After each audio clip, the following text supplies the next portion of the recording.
Sometimes things don't go according to plan. We set out with a clear goal, we execute our strategy, and then failure. But every now and then, that failure is simply a disguise for a much greater success. Every now and then, a mistake is for the better. From the convenience of the microwave to the sweet necessity of the ice cream cone, the accidental inventions on this list completely changed our way of life, proving that genius often wears the mask of error. Are you ready to be pleasantly surprised by the greatest mistakes in history? Then hit that thumbs up and let's jump right in. Number 1. Matches. The chemist's frictional fire starter. The invention of the match fundamentally altered humanity's relationship with fire, transitioning it from a complex, friction-based effort to an instantaneous commodity. Yet, this invention wasn't the result of a deliberate search for an ignition tool, it was the result of a clumsy chemist cleaning his lab. The accidental spark. The year was the early 1800s. British pharmacist John Walker, 1781 to 1859, working in his Stockton-on-Tees lab, would routinely prepare medicines using long, wooden sticks to mix complex, often volatile chemical mixtures in a mortar and pestle. One day, after mixing a highly complex paste of antimony sulfide, potassium chlorate, gum, and starch, he noticed that one of the wooden sticks had a stubborn, dried, crusty substance stuck to its end. Walker, with the casual impatience of someone accustomed to chemical residue, tried to scrape the residue off against the stone floor. To his absolute astonishment, the stick caught fire with a fierce, brief flare. The simple friction between the dried chemical paste and the rough stone floor had provided the necessary activation energy. That instant spark gave him the brilliant idea to simplify and commercialize fire. From lab stick to global commodity. Walker immediately realized the profound implications for a world with no electricity, where starting a fire was a laborious, time-consuming process involving flint, steel, and tinder.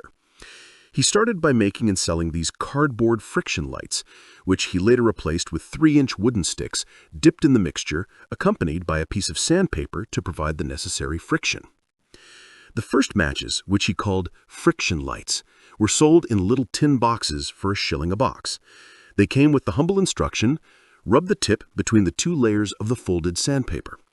The brilliance was not just the chemicals, but the system he devised for convenient, portable ignition. The philosophical error. In a stunning, almost unbelievable act of scientific humility, Walker decided not to patent his invention. His reasoning was simple. He believed it would be easier for him to benefit humanity this way, allowing the concept of instantaneous fire to spread unencumbered by legal restrictions. This was a profoundly philanthropic decision, but perhaps a financial error. Others, notably Samuel Jones with his lucifers, and later inventors, refined the chemistry, replacing the toxic compounds and developing the safety match design where one chemical is on the stick and the other is on the box, and profited handsomely. Walker's accidental invention soon became popular all over the world, dramatically reducing the time and difficulty associated with heating, lighting, and cooking. The match remains one of history's most profound and democratic inventions, a true testament to the power of a chemist's clumsy mistake. His legacy is fire itself. Number 2. Teflon, the waxy, slippery ghost. The creation of Teflon, polytetrafluoroethylene, or PTFE, is a magnificent example of a failed experiment that yielded a superior, unintended result. The goal was refrigeration. The outcome was non-stick cooking, advanced aerospace components, and surgical tools. The vanishing gas. The year was 1938. The setting was the DuPont Research Laboratory. The scientist was 27-year-old American chemist Roy J. Plunkett, 1910 to 1994.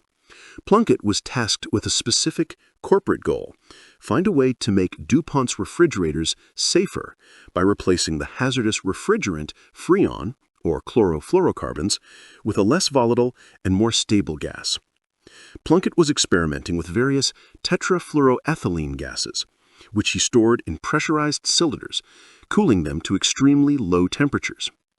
On the morning of April 6, 1938, Plunkett and his assistant opened a cylinder of TFE gas that they had left overnight.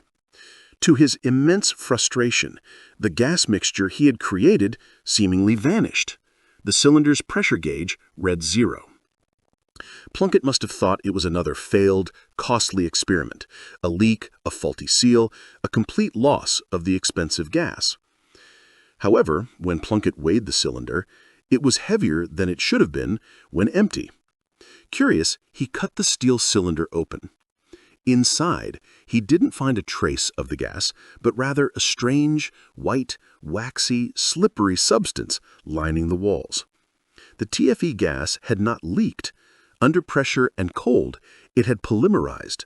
The small molecules had bonded together to form a long, massive polymer chain. This new substance was PTFE. Plunkett and his team soon discovered that this strange material possessed a unique and revolutionary combination of qualities. It was completely non-reactive to virtually all chemicals, acids, bases, solvents. It was spectacularly non-stick, nothing adhered to it.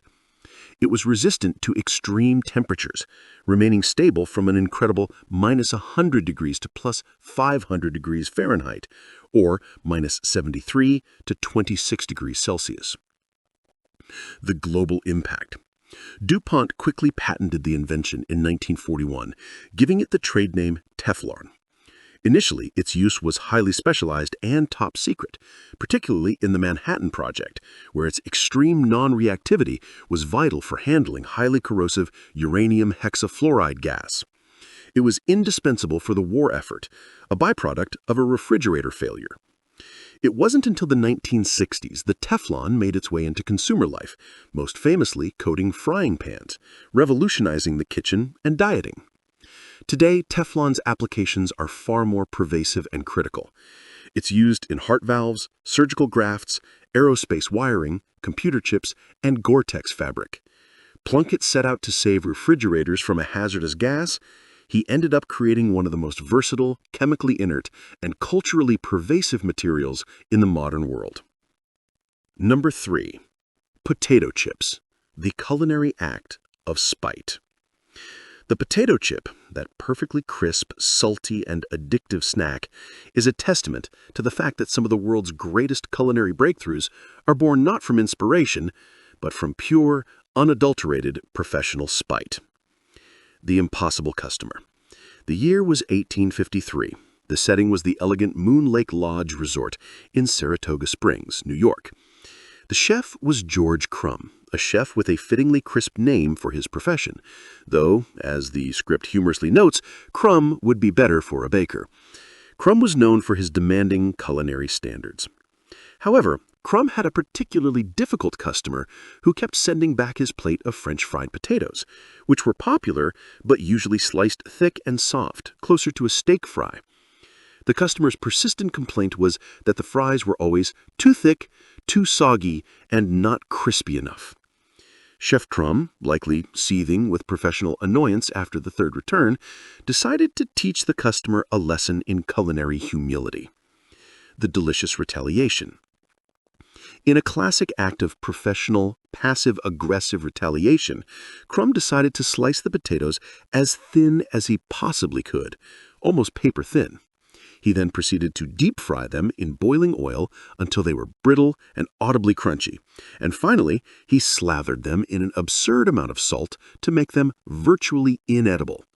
That ought to show him, he probably thought, anticipating the customer's fury. But to his profound surprise, the impossible customer didn't get angry. In fact, he or she went absolutely crazy for the new recipe. The incredible thinness, the audible crunch, and the excessive seasoning were a revelation. Other patrons quickly noticed the new item, and the Saratoga chips were born, instantly becoming a staple delicacy at the resort. The chip revolution. The potato chip has changed a lot since that spiteful day in 1853. Initially, they were a luxury, primarily made in restaurants. It wasn't until the 1920s that they became a mass-market commodity, largely due to two key developments. Herman Lay, of Lay's fame, began selling them from the back of his car. and the invention of the wax paper bag by Laura Scudder finally allowed chips to be sold prepackaged without spoiling, giving them a shelf life and transforming them into the world's most popular snack. Today, chips come in thousands of flavors worldwide, from the classic sour cream and onion to bizarre regional varieties like wasabi ginger, proving that a momentary flash of frustration and a dash of spite can lead to a global food phenomenon. The potato chip stands as a permanent monument to the power of a chef getting angry at a customer. Number 4. Ice cream cones. The waffle maker's kindness. Ice cream itself is nothing new. The Chinese ate something similar to it, a mixture of milk and rice packed in snow, as early as 200 BC. The ice cream cone, however, is a quintessential product of a happy accident born from supply chain issues and neighborly kindness at a massive public event. The supply crisis. The setting was the incredibly crowded 1904 World's Fair in St. Louis, Missouri, also known as the Louisiana Purchase Exposition. The summer crowds were overwhelming, and certain concessions were experiencing unprecedented demand. The various ice cream booths had been so rushed with continuous customers that they had completely run out of paper bowls and serving dishes. Patrons were forced to wait, and the ice cream was rapidly melting. Things weren't nearly so busy in the next booth over, which was run by a Syrian immigrant named Ernest Hamwi, or sometimes called Arnold Fornaciu in competing accounts, a common confusion of the time. Hamwi was selling zalabia, a delicate, crispy, Persian-style waffle, thin, hot, and slightly sweet. The solution of serendipity. Hamwi, seeing the distress and the long, unmoving lines at the ice cream booth next door, and seeing his own slow waffle sales, had a moment of pure entrepreneurial and charitable genius. In a kind, spontaneous gesture, he started rolling his crispy, hot waffles up into the shape of a cone while they were still warm and pliable. He then offered them to his neighbor, the ice cream vendor, to use instead of bowls. The result was revolutionary. The combination of the hot, crispy waffle holding the cold, melting ice cream was instantly and addictively successful. The customers fell in love not just with the novelty, but with the practical brilliance of the edible container. The ice cream cone was born out of a perfect collision of circumstances, a logistical failure, no bowls, meeting a commercial opportunity, a waffle. It ensured that the ice cream industry could continue to grow without reliance on disposable paper goods and cemented its place as the definitive, deliciously crispy structure of frozen dessert. The simple act of rolling a waffle changed ice cream forever. Number 5. Coca-Cola. The accidental carbonation. The origins of Coca-Cola trace back not to a corporate boardroom or a marketing brainstorm, but to a humble, albeit chemically questionable, attempt to cure a headache. The pharmacist's goal. The central figure is John Pemberton, 1831 to 1888, an American pharmacist and Confederate veteran from Atlanta, Georgia. Pemberton wasn't a businessman. He was a man struggling with chronic pain, looking for the next big patent medicine to soothe ailments, particularly headaches and nerves. In 1886, he finally came up with what he thought was a promising cure, a sweet medicinal syrup. His recipe was based on two then popular medicinal ingredients: coca leaves, containing traces of cocaine though later removed, and cola nuts, containing caffeine. He combined these ingredients into a thick, concentrated syrup.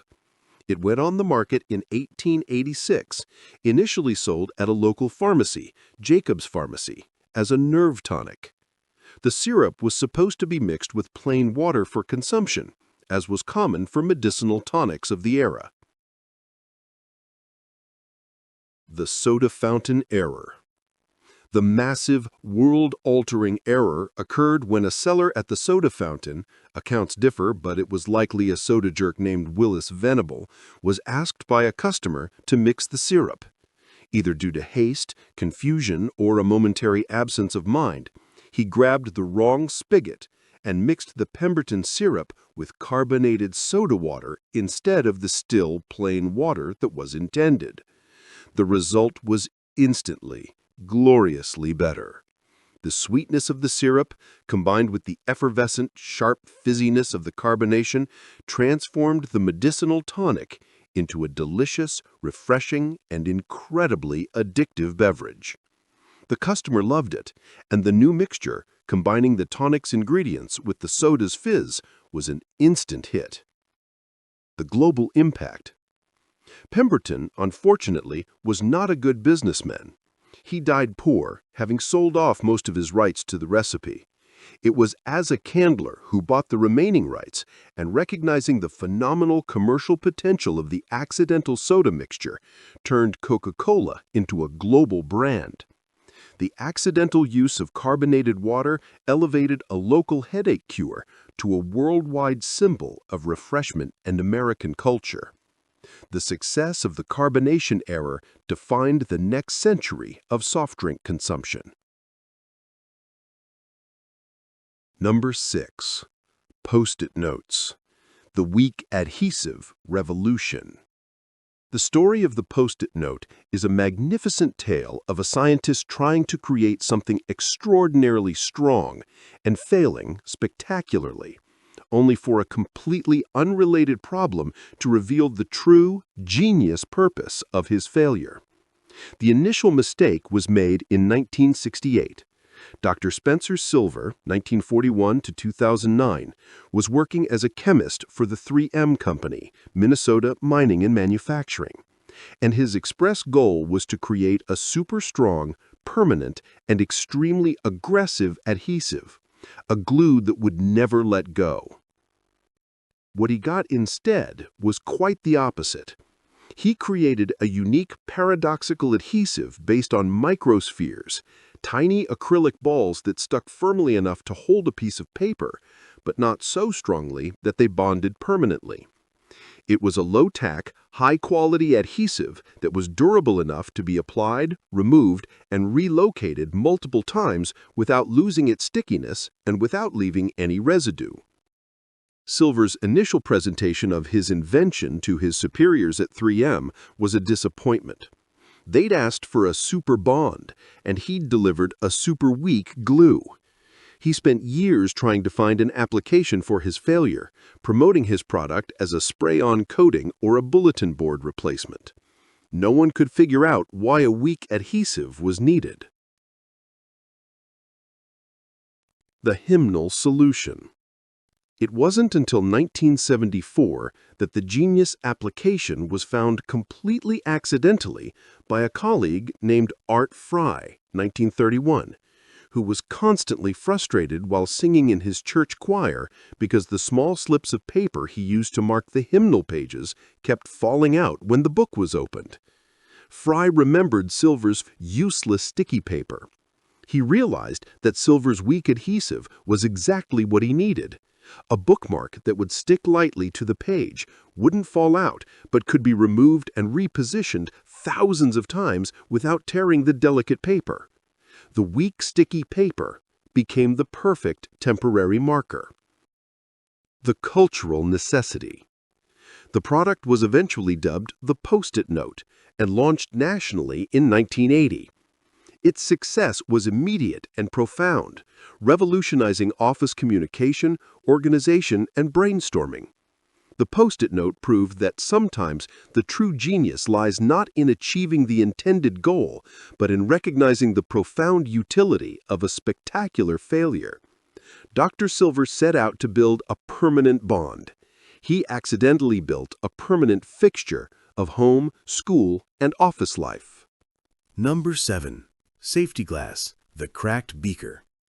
The invention of safety glass, laminated glass, which is mandatory in almost all car windshields and numerous architectural applications, is a perfect serendipitous case study in the interaction of material science and clumsiness. The desk knock. The inventor was Edouard Benedictus, 1878 to 1959, a talented French chemist and artist. The year was 1903. Benedictus was working at his laboratory desk when he made a casual, clumsy mistake. He accidentally knocked a beaker off his desk, sending it clattering to the hard floor below. He fully expected the usual result, a loud crash followed by hundreds of tiny, dangerous glass shards scattered across the lab floor. To his surprise, the beaker didn't shatter into pieces. It merely cracked throughout, holding its shape, staying in one large piece with the cracks radiating like a spiderweb. The leftover film. Intrigued and confused, Benedictus picked up the beaker and couldn't immediately figure out why the glass hadn't turned to dust.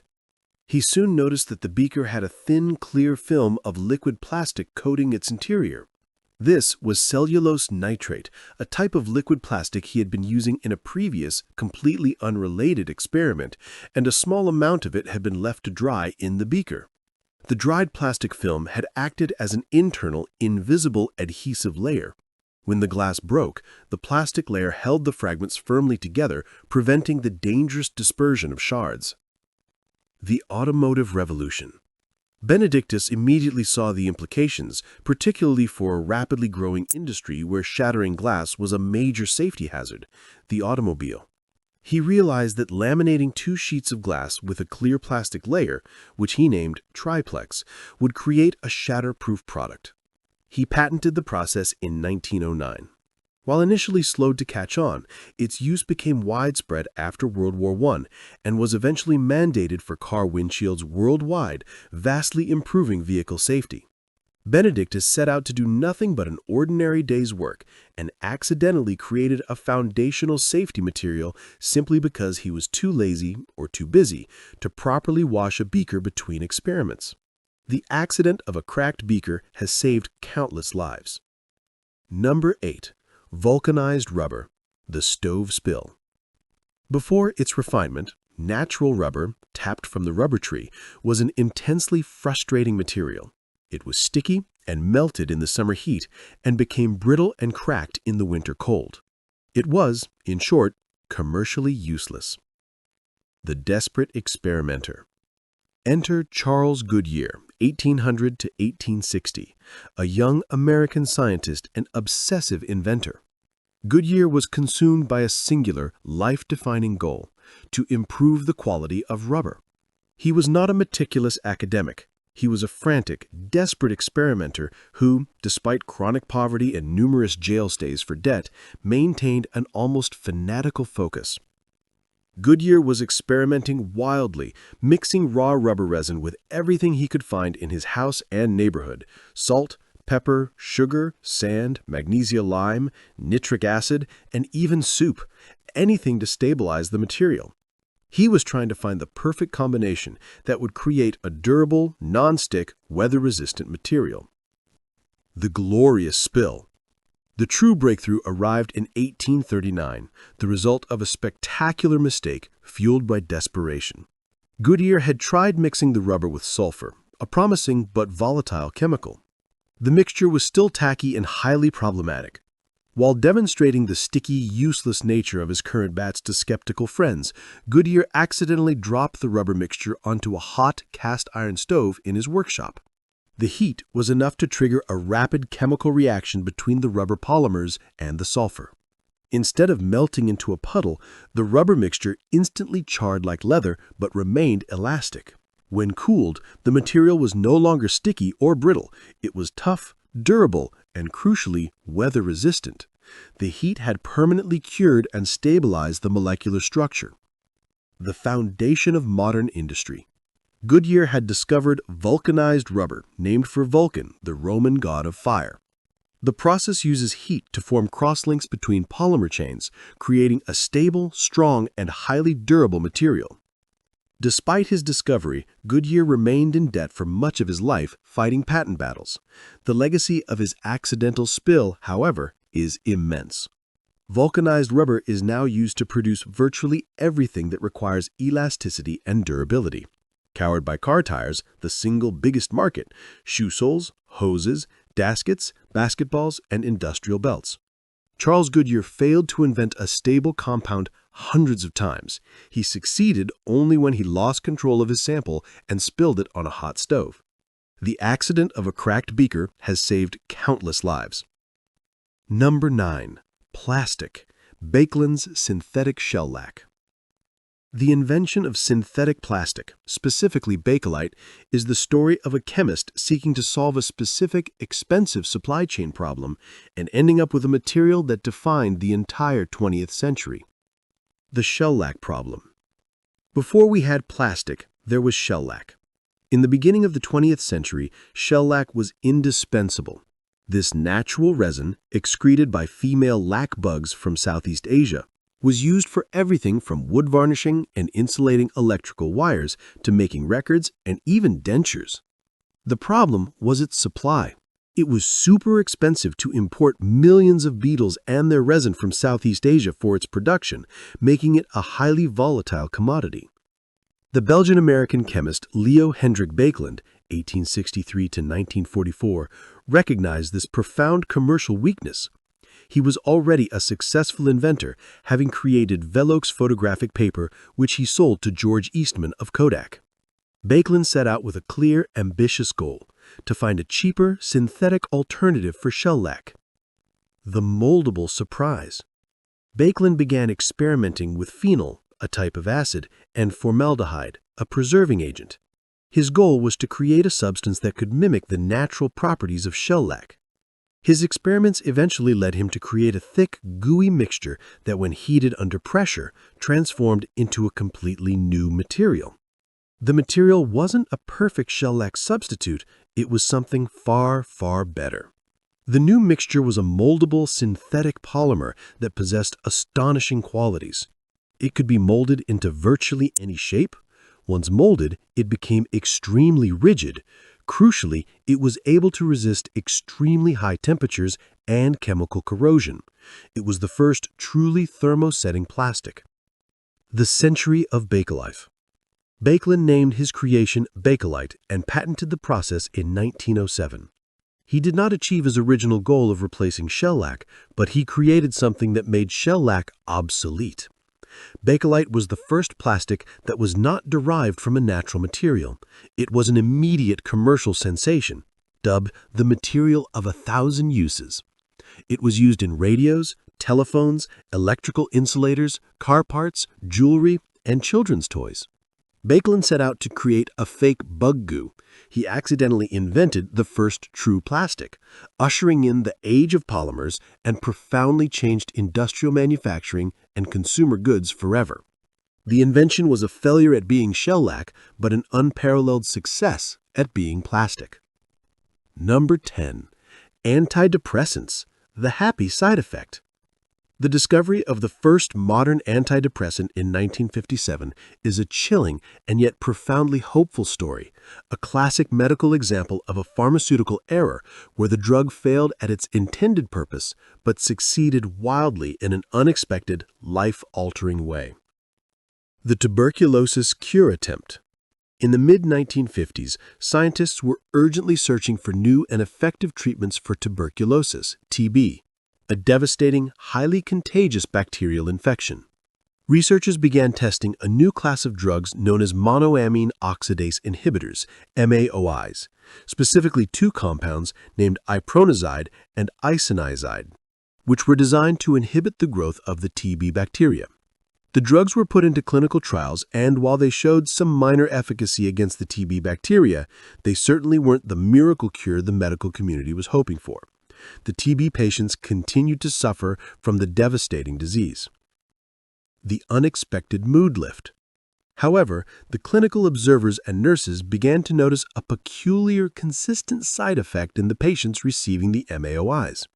Despite still battling a potentially fatal disease, the patients were exhibiting an extraordinary and baffling change in behavior. They became noticeably happier and more cheerful. They suddenly developed an increased appetite and better energy. They were more social and engaged with the nurses and doctors. Essentially, the drug was a poor antibiotic, but it was a spectacular mood elevator. The shift to mental health. The researchers realized the profound implication of their failure. The drug was not curing TB, but it was powerfully correcting the symptoms of deep clinical depression. They soon discovered that the drug's action was not focused on the bacteria, but on the neurotransmitters in the brain, like serotonin and norepinephrine. The MAOIs increased the availability of these good-feel chemicals in the brain. The drug iproniazid was quickly repurposed and in 1957 was marketed as the first modern pharmaceutical antidepressant. This accidental discovery established the monoamine hypothesis of depression, The idea that depression is caused by a chemical imbalance in the brain, and paved the way for all subsequent antidepressants, like SSRIs. Its creators failed to fix a bacterial disease, but in doing so, offered the first true chemical reprieve to millions suffering from mental illness. The moral of the story is simple. Failure is not the opposite of success. It is a necessary, unpredictable part of it. Now it's your turn. What's the greatest accidental discovery you've ever made, big or small? Drop your moment of serendipity in the comments below. If you want to keep exploring the bright side of mistakes, give the video a like and subscribe right now. Hit that notification bell so you don't miss our next dive into unexpected history. Stay curious and embrace the happy accident.